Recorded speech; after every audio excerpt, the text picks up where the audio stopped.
ವಿಶ್ವಖಂಡ aggressive ಕ್ರಿಕೆಟಿಗರಲ್ಲಿ Bharat ತಂಡದ ಕ್ರಿಕೆಟಿಗ ವಿರಾಟ್ ಕೊಹ್ಲಿ ಕೂಡ ಒಬ್ಬರು. ಇವರ ಈ ಸ್ವಭಾವವೇ ಒಮ್ಮೊಮ್ಮೆ ದೊಡ್ಡ ವಿವಾದಕ್ಕೆ ಕಾರಣವಾಗಿ ಬಿಡುತ್ತದೆ. ನಿನ್ನೆ ನೋಡಿದ್ರೆ ಆಸೀಸ್ನ ಆಟಗಾರ ಸ್ಯಾಮ್ ಭುಜಕ್ಕೆ ಡಿಕ್ಕಿ ಹೊಡೆದು ಕಾಂಟ್ರವರ್ಸಿ ಮಾಡಿಕೊಂಡು ದಂಡ ವಿಧಿಸಿಕೊಂಡರು. ಈಗ ಮೆಲ್ಬೋರ್ನ್ ಮೈದಾನದಲ್ಲಿ ವಿರಾಟ್ ಮತ್ತೊಂದು ವಿವಾದಕ್ಕೆ ಒಳಗಾಗಿದ್ದಾರೆ. ಹೌದು ವೀಕ್ಷಕರೇ, ವಿಶ್ವಖಂಡ ಅಗ್ರೆಸಿವ್ ಕ್ರಿಕೆಟಿಗರಲ್ಲಿ ಭಾರತ ತಂಡದ ಕ್ರಿಕೆಟಿಗ ವಿರಾಟ್ ಕೊಹ್ಲಿ ಕೂಡ ಒಬ್ಬರು. ಇವರ ಈ ಸ್ವಭಾವವೇ ಒಮ್ಮೊಮ್ಮೆ ದೊಡ್ಡ ವಿವಾದಕ್ಕೆ ಕಾರಣವಾಗಿ ಬಿಡುತ್ತದೆ. ಸದ್ಯ ಮೆಲ್ಬೋರ್ನ್ ಕ್ರಿಕೆಟ್ ಗ್ರೌಂಡ್ ನಲ್ಲಿ 4ನೇ ಟೆಸ್ಟ್ ಮೊದಲ ದಿನದಾಟದಂದು ಸ್ಯಾಮ್ ಭುಜಕ್ಕೆ ಡಿಕ್ಕಿ ಹೊಡೆದು ದೊಡ್ಡ ವಿವಾದವನ್ನು ಮೈ ಮೇಲೆ ಎಳೆದುಕೊಂಡಿದ್ರು ಕೊಹ್ಲಿ. ಈಗ ಅದರ ಬೆನ್ನಲ್ಲೇ ಮತ್ತೊಂದು ವಿಡಿಯೋ ವೈರಲ್ ಆಗುತ್ತಿದೆ. ಫೀಲ್ಡಿಂಗ್ ಮಾಡುತ್ತಿದ್ದ ವೇಳೆ ಅಭಿಮಾನಿಗಳತ್ತ ಉಗಿಯುವ ವಿಡಿಯೋವೊಂದು ವೈರಲ್ ಆಗುತ್ತಿದೆ. ವಿರಾಟ್ ಮೇಲೆ ಫ್ಯಾನ್ಸ್ ಫುಲ್ ಆಕ್ರೋಶ ವ್ಯಕ್ತಪಡಿಸಿದ್ದಾರೆ. ಫೀಲ್ಡಿಂಗ್ ಮಾಡುತ್ತಿದ್ದ ವೇಳೆ ಮೆಲ್ಬೋರ್ನ್ ಕ್ರಿಕೆಟ್ ಗ್ರೌಂಡ್ ನಲ್ಲಿ ನೆರೆದಿದ್ದ ಕ್ರಿಕೆಟ್ ಅಭಿಮಾನಿಗಳು ವಿರಾಟ್ನನ್ನು ಕೆಣಕಿದ್ದಾರೆ.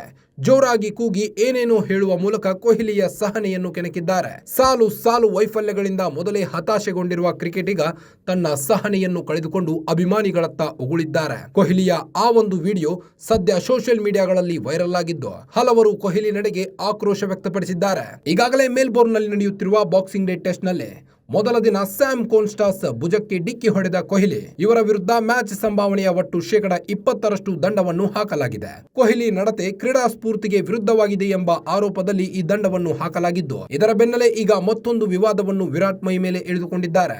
ಫೀಲ್ಡಿಂಗ್ ಮಾಡುವಾಗ ಪೆವಿಲಿಯನ್ ನಲ್ಲಿ ನೆರೆದಿದ್ದ ಜನರು ತೀರಾ ಅನಿಸುವ ಮಟ್ಟಕ್ಕೆ ಕೊಹ್ಲಿಯನ್ನು ಕಾಲೆಳೆದ ಕಾರಣ ಈ ಒಂದು ಘಟನೆ ನಡೆದಿದೆ.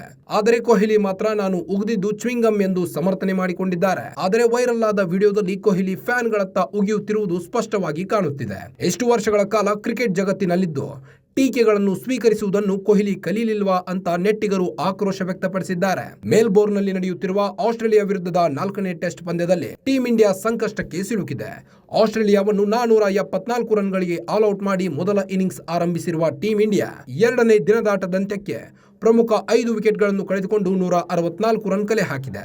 ಈ ಮೂಲಕ ಭಾರತ ಇನ್ನು 310 ರನ್ಗಳ ಹಿನ್ನಡೆಯಲ್ಲಿದೆ. ತಂಡದ ಪರ ಯಶಸ್ವಿ ಜೈಸ್ವಾಲ್ ಮಾತ್ರ 82 ರನ್ಗಳ ಉಪಯುಕ್ತ ಇನ್ನಿಂಗ್ಸ್ ಆಡಿದ್ದನ್ನು ಬಿಟ್ಟರೆ ಉಳಿದವರಿಂದ ಮತ್ತದೇ ನೀರಸ ಪ್ರದರ್ಶನ ಕಂಡುಬಂತು. ತಂಡದ ಪರ ರಿಷಬ್ ಪಂತ್ 6 ರನ್ ಮತ್ತು ರವೀಂದ್ರ ಜಡೇಜಾ 4 ರನ್ ಕಲೆ ಹಾಕಿ 3ನೇ ದಿನದಾಟಕ್ಕೆ ಬ್ಯಾಟಿಂಗ್ ಕಾಯ್ದುಕೊಂಡಿದ್ದಾರೆ. ಇಡೀ ಟೆಸ್ಟ್ ಪಂದ್ಯದಲ್ಲಿ ಮೊದಲ ದಿನದಿಂದಲೂ ಬಿಗಿ ಹಿಡಿತ ಸಾಧಿಸಿರುವ ಆಸ್ಟ್ರೇಲಿಯಾ 2ನೇ ದಿನದಾಟದಲ್ಲೂ ಅದನ್ನು ಮುಂದುವರಿಸಿತು. 2ನೇ ದಿನದಾಟದ 3 ಸೆಷನ್ಗಳಲ್ಲಿ ಆಸ್ಟ್ರೇಲಿಯಾವೇ ಪಾರುಪತ್ಯ ಮೆರೆಯಿತು. ದಿನದಾಟದ ಕೊನೆಯ ಸೆಷನ್ನಲ್ಲಿ ಟೀಂ ಇಂಡಿಯಾ ಒಂದು ಹಂತದಲ್ಲಿ 2 ವಿಕೆಟ್ಗೆ 153 ರನ್ ಕಲೆ ಹಾಕಿತ್ತು. ಇದಾದ ಬಳಿಕ ಟೀಂ ಇಂಡಿಯಾ 6 ರನ್ ಗಳಿಸುವಷ್ಟರಲ್ಲಿ ಪ್ರಮುಖ 3 ವಿಕೆಟ್ ಕಳೆದುಕೊಂಡಿತು.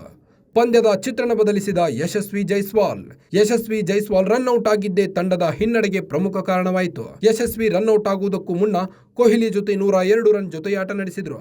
ಆದರೆ ಯಶಸ್ವಿ ರನ್ಔಟ್ ಆಗುತ್ತಿದ್ದಂತೆಯೇ ಭಾರತಕ್ಕೆ ಬ್ಯಾಕ್ ಟು ಬ್ಯಾಕ್ ಆಘಾತ ಎದುರಾಯಿತು.